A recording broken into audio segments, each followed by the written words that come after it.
Alors la troisième partie de cette simulation, j'ai fini tout le bâti inférieur et donc là je dois juste m'occuper des pignons. Donc les pignons, hein, c'est cette continuité des murs porteurs en forme de triangle isocèle, hein, puisque le sommet est à la verticale du milieu de cette arête. J'ai la hauteur 1,7, donc j'ai toutes les informations qui vont me permettre de continuer. Alors comme c'est la continuité du mur, hein, elle a la même épaisseur que le mur. Voilà. Donc pour faire ça, eh ben, je me place, je tourne un peu pour me placer correctement. Je pourrais utiliser l'outil mesure pour réussir à mesurer, à faire des mesures, à mettre des repères pour faire mon triangle isocèle. En fait, ici, je vais utiliser une des options de Google SketchUp. Je vais prendre l'outil ligne et regardez quand je me promène sur l'arête, j'ai des indications. Alors la première, c'est je suis sur l'arête. Et puis, vous avez vu passer sûrement une indication à point du milieu. C'est le point du milieu du segment, entre là et là. Donc, c'est justement là où je dois faire partir ma verticale de 1,7, qui va simuler la hauteur du pignon. Alors, attention, hein, avec l'effet de perspective, vous voyez, là, je suis en train de tracer une verticale, on dirait pas trop, c'est l'effet de perspective. Là, par contre, là, j'ai l'impression que c'est une verticale, mais c'en est pas une. Je suis sûr que c'est vertical parce qu'il y a écrit sur l'axe bleu et que le trait est en bleu. Vous voyez en bas à droite, hein, je le rappelle, la dimension actuelle, 1,8. Je tape, moi, 1,7, puisque c'est la hauteur de mon pignon. J'appuie sur Entrée.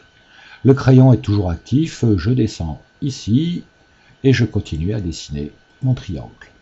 À ce moment-là, mon triangle isocèle est dessiné. La hauteur aussi, je n'en ai pas besoin, hein, elle n'apparaît pas sur la maison.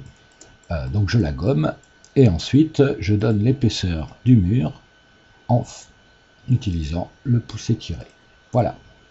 Vous remarquerez qu'il y a un petit problème qui s'est posé. Hein. Le poussé tiré n'a pas fonctionné, en fait, il a juste déplacé le fond bizarrement.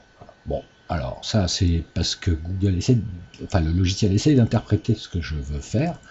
En fait, bon, pour le compléter, il suffit de redessiner proprement le triangle, hein, vous voyez, automatiquement il le complète. Voilà.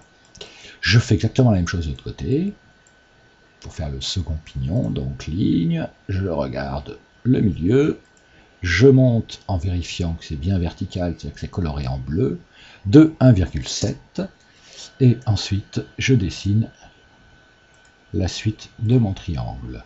Je peux supprimer la hauteur, alors je la supprime tout de suite parce qu'autrement ça m'obligerait à le faire en deux parties. Et puis j'utilise le poussé tiré pour aller sur l'arête. Alors, même problème. Alors des fois ça se produit pas du tout, hein. Vérifiez quand même. Voilà. Donc voilà, j'ai terminé mes deux pignons de la maison. Donc la prochaine étape, ce sera de m'intéresser au toit pour terminer cette partie hors dos, c'est ce qu'on appelle hors dos, hein, c'est-à-dire la charpente et le toit fini. Bon là, vous allez voir qu'en simulation, on simule le toit en fait. Vous allez voir que c'est extrêmement simple.